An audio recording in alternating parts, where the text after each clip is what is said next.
Cannings, Dr.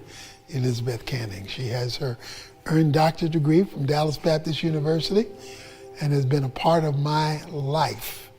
I met Southwestern Baptist Theological Seminary. Thank you for so I have to correcting me give on them that. credit, yeah. So, excuse me, Southwestern Baptist. And I met you when you were 12 years old when I came to Guyana, South America, and you were so kind to me. Your father was the head of the committee for our crusade, and that's where I met your sister, Lois, who later became my wife. But whenever I came over, why don't you say what you always did? For some reason, I squeezed fresh oranges for you every time you came over. And I was one of them on your side for Lois when everybody was not. That shows you a wise person. You had good insight. Yeah, but I just saw potential in you. I didn't know God was going to use you in such a mighty way, which I'm very encouraged, and had the privilege of working at the Urban Alternative at the church as well. Well, your passion has been children's ministry. You were on staff for 13 years at the church, even though you volunteered even before and after that for many years. And you joined us in helping to raise our 4 children, 13 grandchildren, and now 2 great-grandchildren, and pretty close to 3 great-grandchildren.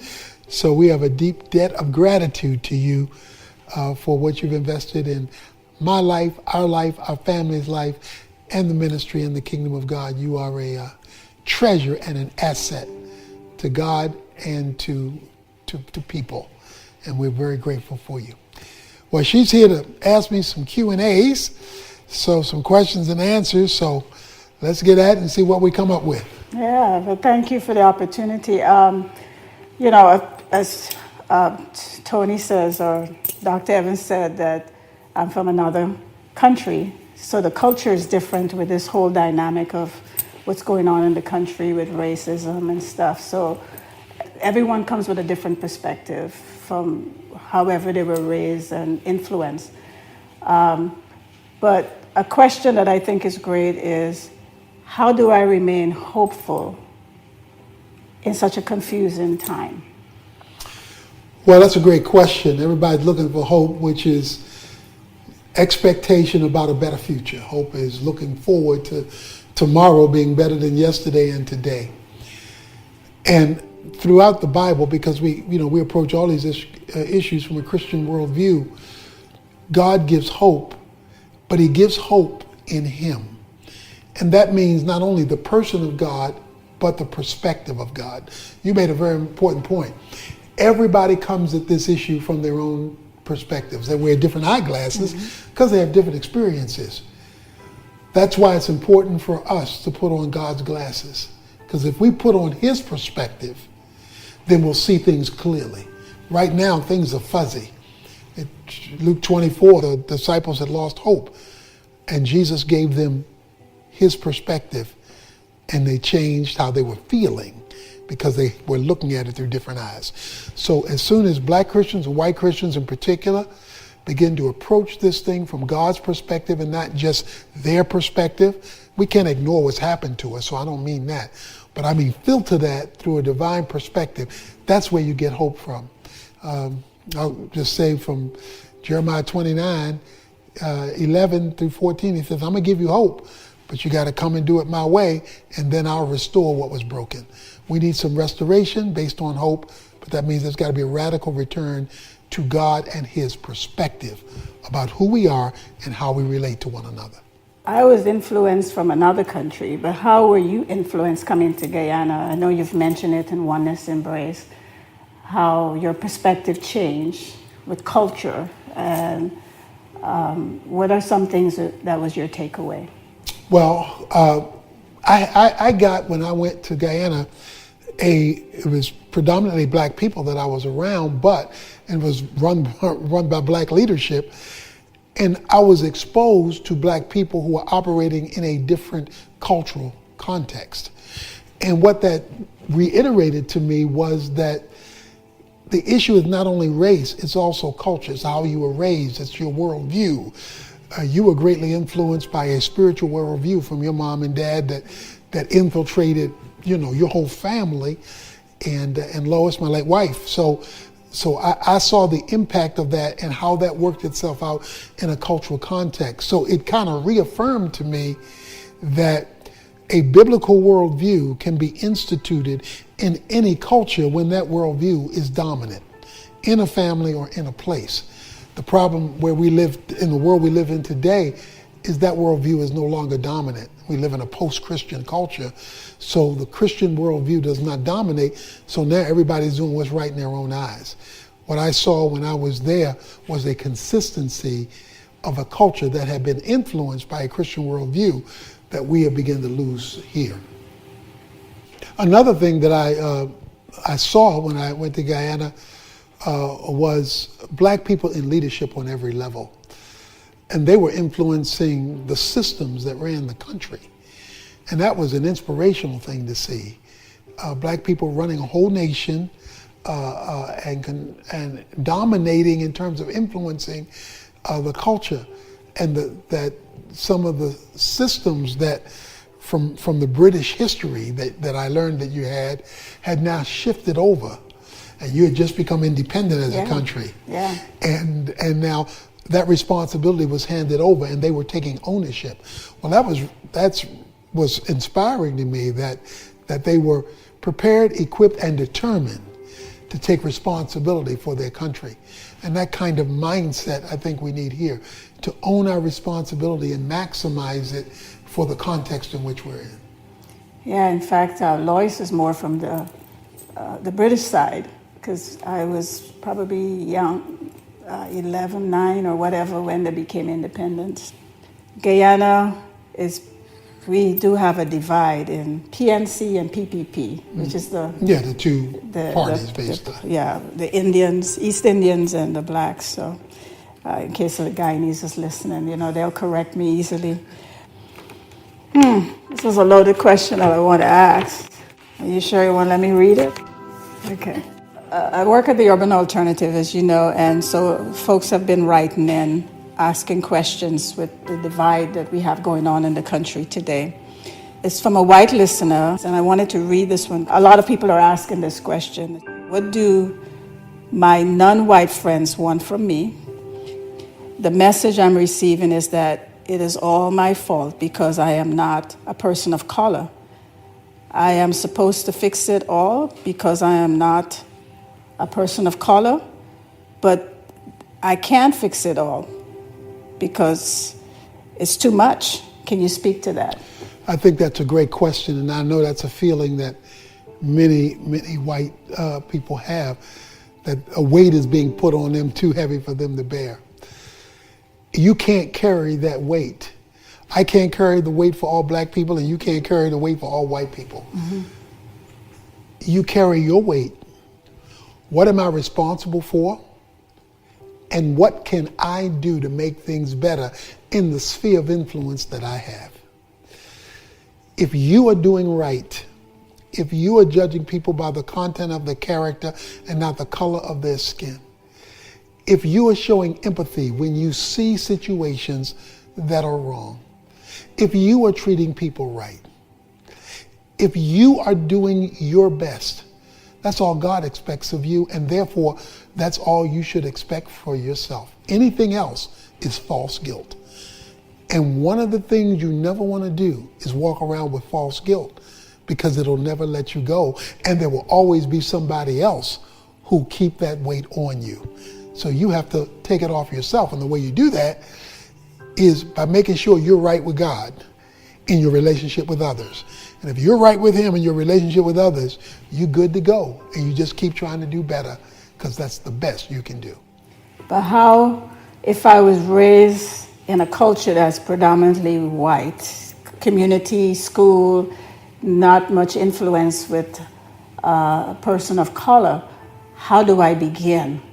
I don't even know where to put my first foot. I've been fed so many things. How do the scales start to fall off?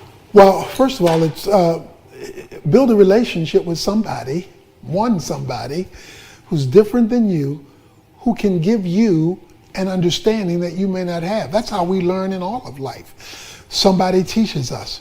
There are books you can read. There are articles you can read. Okay. There are people you can associate with, so that you make this a learning experience. Because when you learn more, you're able to understand more, and you're able to empathize more, and you're able to disseminate, particularly if it's a person who shares your same value system, but who can educate you because they have experiences that you don't have. What a lot of people do is, because they can't see this big solution, they wind up doing nothing. And everybody can do something, starting with one other person that can lead you in a better understanding of the issue, so that you can grow and deal with it together. Sometimes when I try to reach out to people of color, they're defensive as well. And I know you've given me a step to do, but how do I come out of this situation? How do I move forward? Yes, you said to read, educate myself, and understand, and open my eyes to seeing different perspectives and so on. The reason I'm bringing it up, because I do come from a different perspective. I see things differently coming from another culture, even though I see the real stuff here. They reach out to a person of color, but sometimes their experience might be that they're defensive or antagonistic when they're trying to learn. Because sometimes you can reach the wrong person. Right. Well, I would say, first of all, especially if you're a Christian, and I'm assuming since they wrote the ministry, they may be a Christian. That's why we wrote the book Oneness Embrace, to give you a tool, a reading tool that you can use to help understand the history, the Bible, because we try to come everything from a biblical worldview, but also dealing with the reality. So that's a tool you can use. The second thing is, you can disarm a person that you're talking to by letting them know, because a lot of African Americans will be suspicious. And so you're right, they can be defensive if they're suspicious. But here's what you can say. You say, I'm here to learn.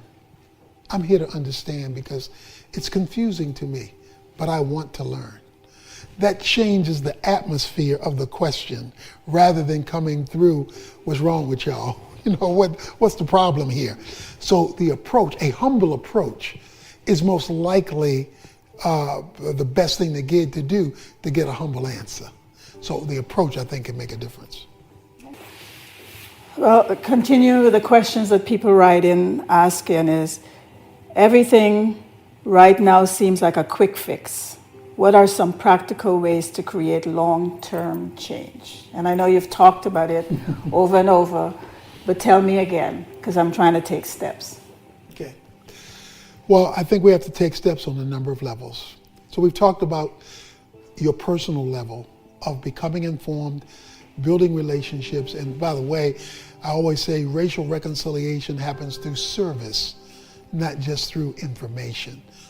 So getting with a person who's different than you to serve somebody else worse off than you is a great way to get to know each other while you're doing good, because then there's meaning to the relationship and not just information. Then secondly, long-term change happens generationally, and that starts with how we train our children. Because much of these problems have come because the wrong thing has been passed down from parent to child. So exposing your children to people who are different than you, who share your values, where you as families can minister to someone worse off than you. Again, it's the same principle, but now on a family level. But I really make a big deal about the church. Becoming a part of a church that is inclusive, as much as that is possible, because people live in different areas. And even if it's not an integrated church, it has a integrated mentality. That is, it wants to build relationships. It wants to connect. And where it can, it does. And it preaches righteousness and justice, which are two equal emphases in Scripture.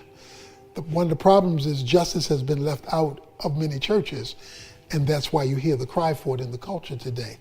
So being a part of a community of families that want to build bridges. And then one of the things we can do is speak up when we see injustice occurring. We speak up about other sins. Well, injustice based on skin color is a sin, and we need to treat it like a sin. So you may not be a racist, but you may not be an anti-racist, where you speak up when there's something obviously wrong. And so when you do a little here and a little there, and enough people do it, you get enough people doing it, like enough people protesting brings attention. Well, enough good righteous people doing righteous acts that make a difference cross-racially and cross-culturally begins to expand the healing process. And when enough people get healed, it becomes generational. And when it becomes generational, it becomes long-term. I just have one more question. People of color, because you mentioned anti-racism and racism, people of color sometimes react when a person, initial response when you're talking to them, I'm not racist. Mm-hmm. How do we change even that conversational piece? Because in a way, it brings up the other person of being defensive again. Mm-hmm. Mm-hmm. Well, first of all, the problem could be on the accuser, because the person could be implying or saying a person is racist, and they're going to defend them. So if you tell me I stole and I knew I didn't steal, then I'm going to react to that, okay?